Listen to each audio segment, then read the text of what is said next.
के बाद उस इंसान को तलकीन करते हैं, उस इंसान को कहते हैं कि आप कलमा शरीफ पढ़ें, लेकिन मौत जाकनी के वक्त उस इंसान को बहुत तरह की तकलीफ़ें हुआ करती हैं और तकलीफ़ें होती हैं। अगर हम और आप उस इंसान को उस वक्त अगर तलकीन करें कि आप कलमा तैयब पढ़िए, तो कलमा तैयब पढ़ने का हुक्म दे, हो सकता है कि परेशानी के आलम में, मुसीबत के आलम में वह इंसान इनकार कर दे कि हम नहीं पढ़ सकते, इनकार कर दे। अगर कलमा तैयब का उन्होंने इनकार कर दिया तो समझिए कि पूरी ज़िंदगी उसका बेकार हो गया, पूरी ज़िंदगी निस्त नाबूद हो चुका। इसलिए वहाँ कलमा तैयब पढ़ने की तलकीन ना करें, बल्कि आप खुद बुलंद आवाज़ से कलमा तैयब पढ़ें और जो भी वहाँ रहें अच्छी बातें करें, अच्छी बातें करें,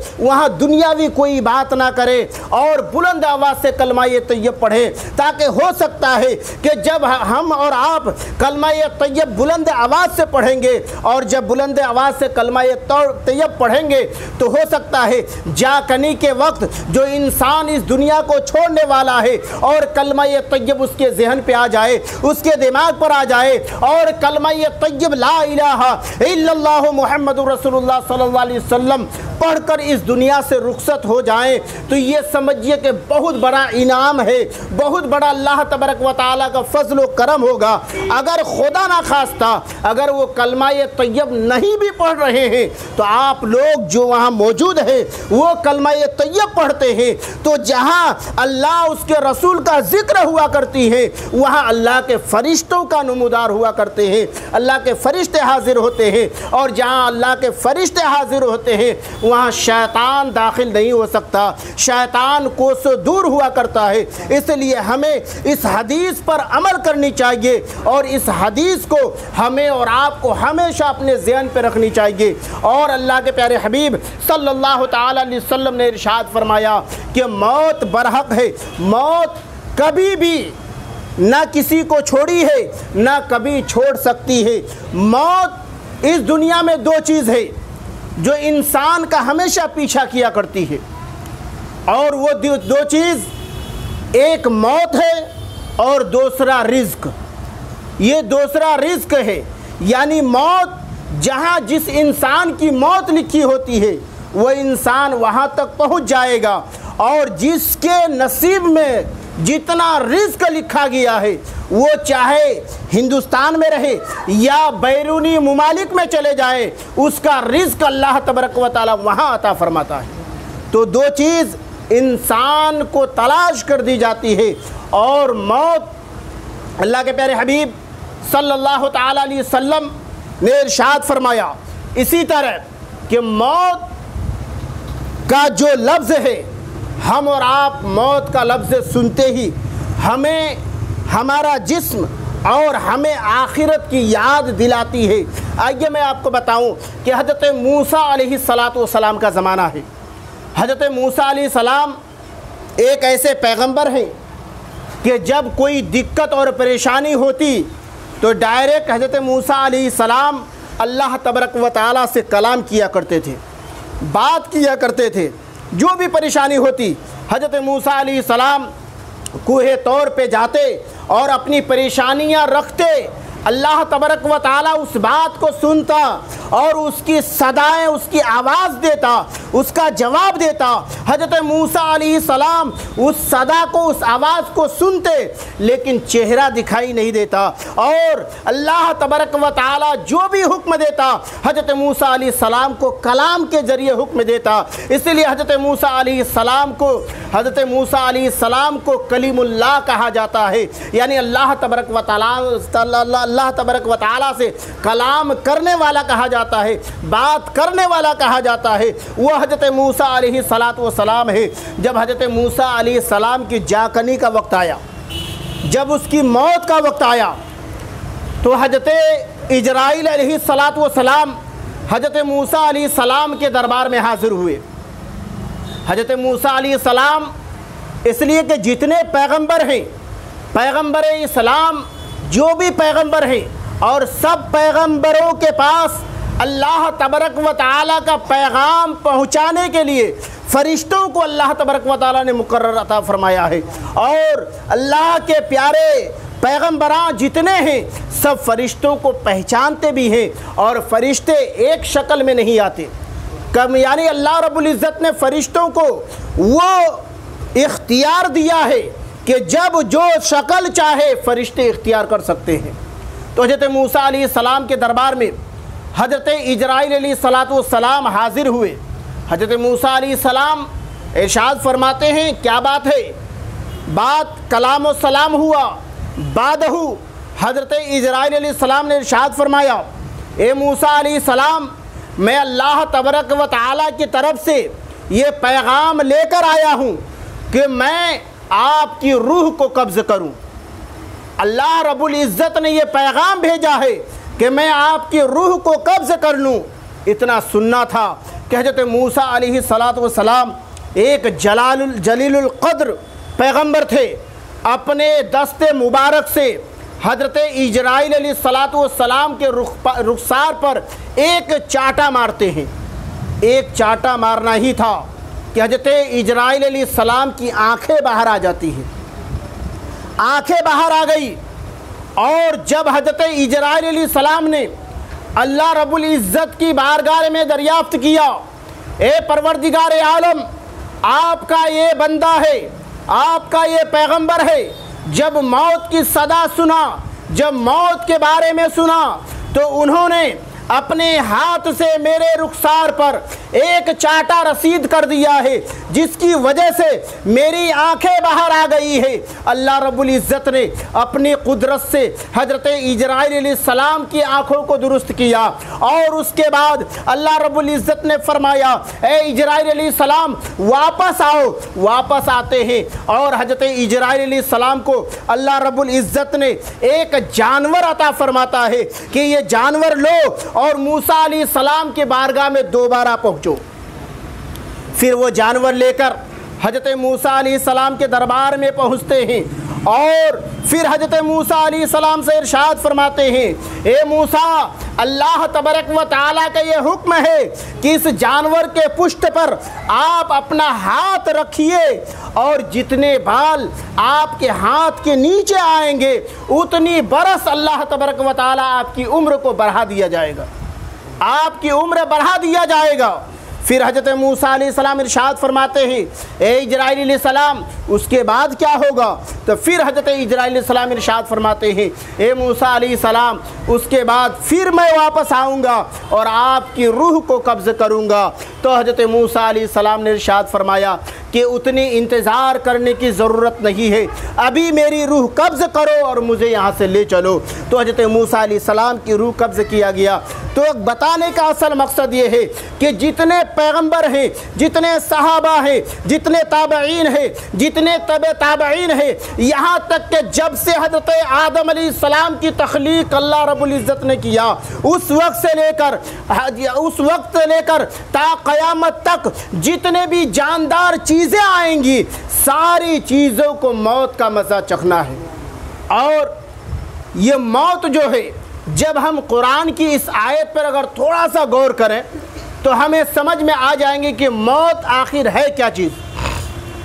कुल्लु नफ्सिन ज़ाइक़तुल मौत।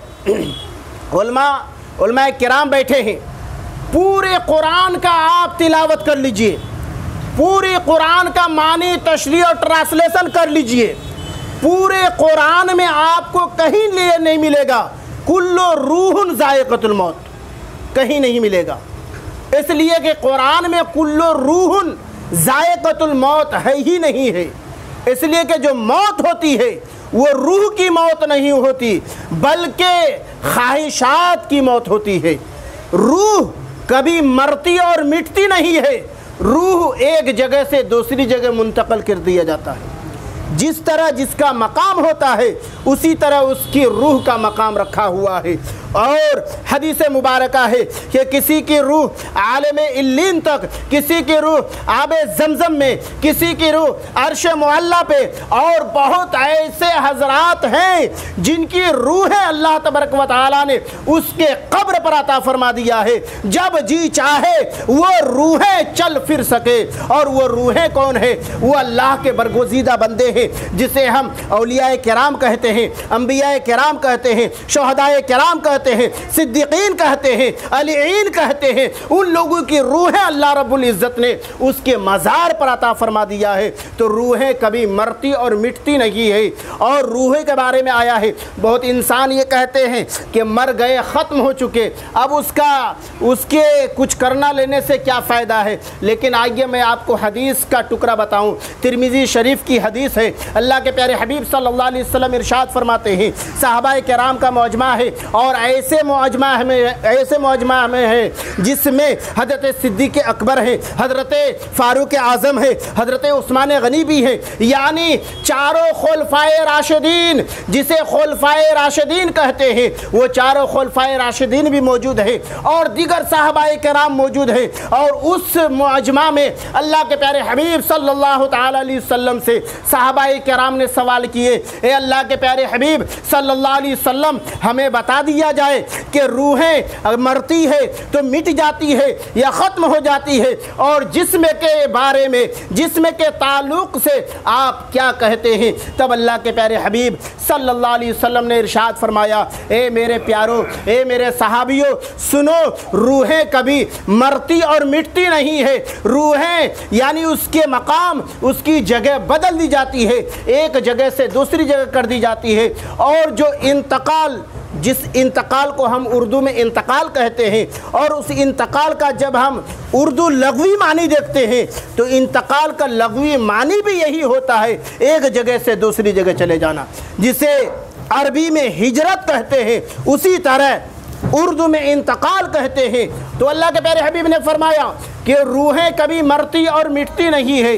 और जिस्म के बारे में अल्लाह के प्यारे हबीब सल्लल्लाहु अलैहि वसल्लम ने इरशाद फरमाया कि जिस्म चाहे गल जाए, चाहे सड़ जाए, चाहे ख़त्म हो जाए, लेकिन जिस्म में अल्लाह तबारक व तआला ने एक ऐसी बीज अता फरमाया है जिसकी वजह से उसी जिस्म को अल्लाह तबारक व तआला फिर दोबारा उसी तरह, सेम टू सेम उसी तरह फिर दोबारा पैदा फरमा देगा।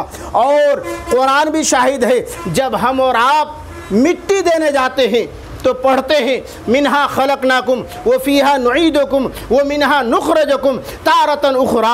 इस कुरान की आयत को पढ़ते हैं, और ये कुरान की आयत भी है और एक तरह की दुआ भी है। और जब इस कुरान की आयत को पढ़ के हम और आप मिट्टी देते हैं, हम तो अरबी में है, अरबी में पढ़ लिए, लेकिन इसकी मानी क्या होता है, अगर मानी जानना है तो आपके इमाम साहब मौजूद हैं। आप किसी तरह की कोई दिक्कत परेशानी हो, आप इमाम साहब से राब्ता करें। इसलिए कि जो इंसान उलमाए किराम, हुफ़ाज़े किराम और इमाम साहब से राब्ता रखते हैं, जो लगाव रखते हैं, अल्लाह के प्यारे हबीब सल्लल्लाहु अलैहि वसल्लम का इरशाद गिरामी है, जिस इंसान की दोस्ती किसी उलमा से हो गई तो समझिए वो कामयाब होता हुआ नजर आएंगे। इसलिए कि उलमा जो है वो नाइबे रसूल हुआ करते हैं, और नाइबे रसूल के साथ किसी की अगर दोस्ती हो जाए तो समझिए कि वो अपनी किस्मत पे नाज करे। बिरादर मिल्लत इस्लामिया, अल्लाह के प्यारे हबीब सल्लल्लाहु अलैहि वसल्लम ने इरशाद फरमाया कि रूहें मरती और मिटती नहीं है, लेकिन हाँ जिसमें गल जाए, सड़ जाए, ख़त्म हो जाए, लेकिन जिस्म में अल्लाह तबारक व तआला ने एक ऐसी बीज अता फरमाया है कि उसी बीज से अल्लाह रब्बुल इज़्ज़त ने फिर दोबारा उसी जिस्म को फिर पैदा करेगा। तब सहाबाए किराम ने इरशाद फरमाया, ए अल्लाह के प्यारे हबीब, वो बीज आखिर जिस्म में है कहाँ? इसलिए कि सहाबाए किराम का ये माहौल हुआ करता था कि जो चीज़ समझ में ना आए, एक बार नहीं, दो बार नहीं, बार बार पूछा करते थे जब तक सही से ना समझ जाएं।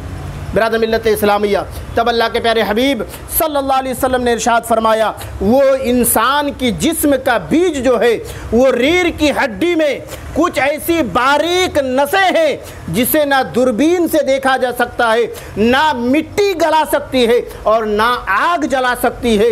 वो ऐसी बीज है, मिट्टी भी नहीं गला सकती और ना आग जला सकती है। उसी बीज से, उसी बारीक नसों से अल्लाह तबारक व तआला फिर दोबारा उसी जिस्म को पैदा करेगा। और जब वो मिट्टी देने के वक्त जो हम कुरान की आयत पढ़ते हैं उसकी भी यही मानी आती है, मिन्हा खलकनाकुम व फीहा नुईदुकुम व मिन्हा नुखरजुकुम तारतन उखरा। मैंने तुझे इसी मिट्टी से पैदा किया, इसी मिट्टी में जाना है, फिर दोबारा उसी मिट्टी से दोबारा ज़िंदा होना है। तो बात साफ जाहिर हो जाती है कि हमें फिर हश्र के मैदान में अपने नामाए अमाल को लेकर अल्लाह और उसके प्यारे हबीब सल्लल्लाहु तआला अलैहि वसल्लम के सामने खड़े होना है। तो हमें चाहिए कि हम अपनी ज़िंदगी को इस तरह गुजारें जिस तरह अल्लाह के प्यारे हबीब सल्लल्लाहु तआला अलैहि वसल्लम ने गुजारे और गुजार कर सहाबाए किराम को हुक्म दिए इस तरह गुजारे, और अपने मानने वाले, अपने चाहने वालों को हुक्म दिए कि इस तरह के अपनी ज़िंदगी गुजारे। और जो अल्लाह उसके रसूल के साँचे में अपनी ज़िंदगी गुजारते हैं, यकीनन वह इंसान यहाँ भी कामयाब रहेंगे और आखिरत में भी कामयाब रहेंगे। और जो इन सबों से हटकर अगर ज़िंदगी गुजारेंगे तो कोई दावे के साथ नहीं कर सकता है कि उसकी ज़िंदगी कामयाब होगी। किसी शायर ने इसी मौत के बारे में नक्शा खींचा है कि ये मोमिन की रेल है, अल्लाह से मेल है, ये मोमिन की रेल है, अल्लाह से मेल है। कलमे को पास ले लो वरना गाड़ी फेल है, कलमे को पास ले लो वरना गाड़ी फेल है। और छूट जाएगी गाड़ी, मारेगी जब ट्रेन सीटी, आएंगे चेक करने मुनकिर नकीर टीटी। ये मुनकिर नकीर है कौन? ये मुनकिर नकीर वही दो फरिश्ता है जो कब्र में, हर इंसान के कब्र में सवालों जवाब के लिए हाजिर होते हैं। और शायर कह रहा है कि छूट जाएगी गाड़ी, यानी मेरा जिस्म से जब रूह निकल जाएगी तो समझिए कि गाड़ी छूट गई। और हमारा जिस्म को लेकर हमारे अजीज़ व अकारिब अनवार व अंसार वहाँ तक साथ दे सकते हैं, कब्र की मंजिल तक साथ दे सकते हैं। उसके बाद हमें दफना कर वापस आ जाएंगे। उसके बाद क्या होगा नहीं होगा तुम समझो, तेरा रब समझे, फिर कोई साथ देने वाला नहीं है। इसलिए शायर का कहना है कि छूट जाए की गाड़ी, मारेगी जब ट्रेन सीटी, आएंगे चेक करने मुनकिर नकीर टीटी। हक का कानून है अब ना ये चलेगी ढीठी, पास दिखलाओ वरना उम्र भर का जेल है, पास दिखलाओ वरना उम्र भर का जेल है। और कब्र में हमें और आपको पास दिखलाना पड़ेगा। वो पास क्या होंगी? वो पास तो यही है, नमाज है, रोज़ा है, हज है, ज़कात है, ईमान है, अकीदा है, उलमाए किराम से दोस्ती है, यही पास है। और जिस इंसान के पास ये पास है यकीनन वो कामयाब है। और जिस इंसान के पास ये पास नहीं है समझिए कि उम्र भर की जेल है। वो ऐसा जेल है कि जहन्नम के बारे में आया है कि अल्लाह के प्यारे हबीब सल्लल्लाहु अलैहि वसल्लम ने इरशाद फरमाया कि जहन्नम की आग इतनी कड़ी है, इतनी शदीद है कि अगर जहन्नम की आगों में से एक सुई के नोके के बराबर अगर दुनिया में खोल दी जाए तो दुनिया वाले उसकी गर्मी से बेहोश होकर ख़त्म हो जाए, इतनी गर्मी है। और जहन्नम की गहराई इतनी है कि अल्लाह के प्यारे हबीब ने फरमाया कि एक पत्थर अगर जहन्नम के ऊपरी सीरा से अगर जहन्नम में डाली जाए तो 70,000 वर्ष के बाद तब जाके वो तह तक पहुँचे, 70,000 वर्ष के बाद तब तह तक पहुँचेगा। अब समझे कि किसी गुनहगार को अगर जहन्नम की ऊपरी सीरा से डाल दी जाए और 70,000 जलता हुआ वो तह तक पहुँचेगा। और एक बात ज़हन नशी करें कि मौत सिर्फ एक बार आनी है, मौत एक बार आनी है, बार बार मौत नहीं आती। जिस तरह ज़िंदगी एक बार है उसी तरह मौत भी एक बार है। मौत एक बार आनी है, चाहे वो किसी तरह आए, मौत आनी है। लेकिन मौत से पहले हमें और आपको मौत की तैयारी करनी चाहिए और कर कर हमें इस दुनिया वालों को भी खुश रखें, अपने अजीज़ व अकारिब को भी खुश रखें, अपने मानने वालों की भी खुश रखें। आप ऐसी ज़िंदगी गुजारें कि आपसे दुनिया वाले भी खुश रहें। जब तक तक आप दुनिया में रहें आपकी तारीफ़ और तौसीफ़ होते रहे, और जब इस दुनिया से चले जाएं तो जाने के बाद भी लोग आपकी तारीफ़ करें। परवरदिगार आलम से दुआ है कि परवरदिगार आलम हम मुसलमानों को सुनने से ज़्यादा अमल करने की तौफ़ीक़ और रफ़ीक़ अता फ़रमाए। दौरान गुफ्तगू में अगर किसी तरह की कोई लग़्ज़िश, ख़ताएँ, गलती हो चुकी हो, परवरदिगार आलम उसे माफ़ फ़रमाए। एक बार कलमे ये तैयब पढ़िए, ला इलाहा इल्लल्लाहु मुहम्मदुर रसूलुल्लाह सल्लल्लाहु अलैहि वसल्लम। अस्सलामु अलैकुम।